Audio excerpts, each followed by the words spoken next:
Welcome to part 17 of our series on building a Zelda-like game in Phaser 3. In this video, we'll expand on our interactable objects by adding components that allow the player to collide and interact with them. This will serve as the core system for handling object interactions like lifting, opening, and using items. If you're new here, this is part of a full series where we create a Zelda-inspired game from scratch. Check out the playlist link in the description to start from the beginning. Alright, let's jump in and add interaction mechanics. Now that our player can collide with our game objects, we need a way for our player to actually interact with them. For our chests, our player will be able to open those up and retrieve the contents. For our pots, our players will be able to pick those up and carry them around, and then throw them in our game. To add in this feature, we're going to add two new components to our game. We're going to add a component to keep track of our objects our player is currently colliding with, and then we'll add a new component for allowing our player to interact with that object. To do this, let's go into our folder, under Components, Game Object. Let's make a new file. We'll call this Colliding Object Component. Let's go into our speed component. We'll copy our content from there. Let's paste it over here. Let's update our class name. So for our colliding objects component, we'll use this component to keep track of all of the game objects our player's physics body is currently touching in our game. To keep track of those, let's update our property. We're just going to call this objects. For our type, we're going to do game object. We'll make this an array. We'll remove speed from our constructor. And now let's initialize objects. We'll have that be an empty array. And now we'll need a getter for retrieving those objects. So we'll update our getter. Let's update our return type. And now we'll return this objects. Now we'll add two methods to our component. We'll have one for adding game objects to our list, and we'll have one for resetting our list. So let's do public. We'll do add. We'll add in a game object. We won't have this method return anything. And so we'll just do this. We'll do our objects. We'll do push. And we'll add in our new game object. Then we'll do public, we'll do reset. We also won't return anything from this method, and we're just going to do this.objects, and we're going to reinitialize it to an empty array. Now for our next component, let's go into our components game object folder. We're going to call this our interactive object component. And so let's copy our code from our colliding objects component. We'll update our class name.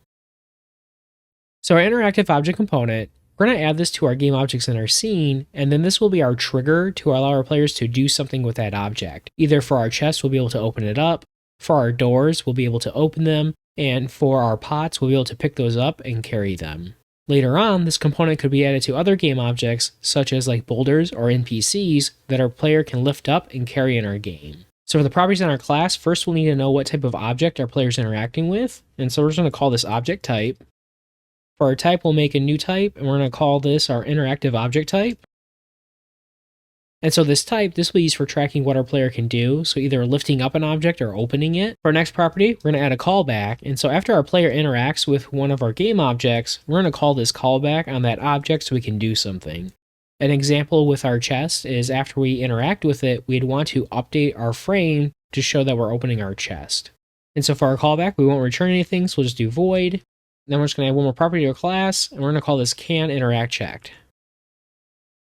And so this will be a function that's going to return a Boolean value. How this will be used is this is going to be a check to make sure our player can actually interact with the object before we interact with it. A good example is our big chest. Before our player can interact and open this, we need our boss key. And so we're going to use this property to do that check before we call our interact method on our game object. So now let's update our constructor. So we'll have our game object. Now we'll do our object type. We'll do our interactive object type. Next, let's do our canInteractCheck. For this, we're going to have this be optional. And so we're just going to have it return true.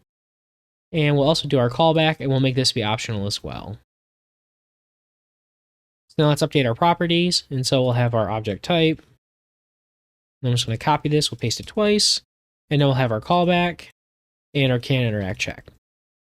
Next, we'll add a getter for getting our object type. So let's update this. We'll return this in our object type. Now we're going to add two public methods to our component. One will be to actually interact with our game object, and the other one will be to check to see if we can actually interact with it. So we'll do public, we'll do interact. We won't need anything for our arguments. And now we'll just call this, and we'll call our callback. And now for our second method, we're going to call this canInteractWith. Now this will return a Boolean. And now we just want to do return, and we can do this, our canInteractCheck. Now we just need to define our new type. So let's go into our code. Let's go into our common folder. We'll go into our common TS. We'll do export const, and we'll do interactive object type. We'll do as const. And now for our object, for our keys, we're going to do auto, pickup, and open. So let's update our values. Finally, let's add in our type. So if we go into our types file, let's do export type. Our interactive object type will be equal to our key of, type of, and then our interactive object type. So for our 3 types here, auto will be used for any game objects our player can interact with automatically. A good example will be our doors. So typically when there's a locked door, if our player has a small key and they go up to it, they'll automatically unlock it and then they can proceed through the door. For pickup, this will be for any game object our player can lift and carry around in our game, and then open will be used for our chest. So now back in our component, let's update our import so we have our new type, and now we just need to update this so it's not an array, and we'll go ahead and save. Now that we have our new components, we need to add these to our objects and to our player classes. Let's jump over to our pot class. In our constructor, let's add in our new interactive object component. We'll do new interactive object component. We'll pass in this, and now for our interactive object type, this will be an object we can pick up, and we won't pass anything for our 2 other arguments. We'll jump over to our chest class. We'll do new, we'll do our interactive object component, pass in this for our instance, and now for our type, this is going to be our open. Finally, let's jump over to our player class. Now for our player, we want to add in our colliding objects component to keep track of our objects we can interact with. So for this, we're going to add a new property to our class, and so we'll do this, we'll do our colliding objects component. We'll set that equal to our new colliding objects component, and we'll pass in our player.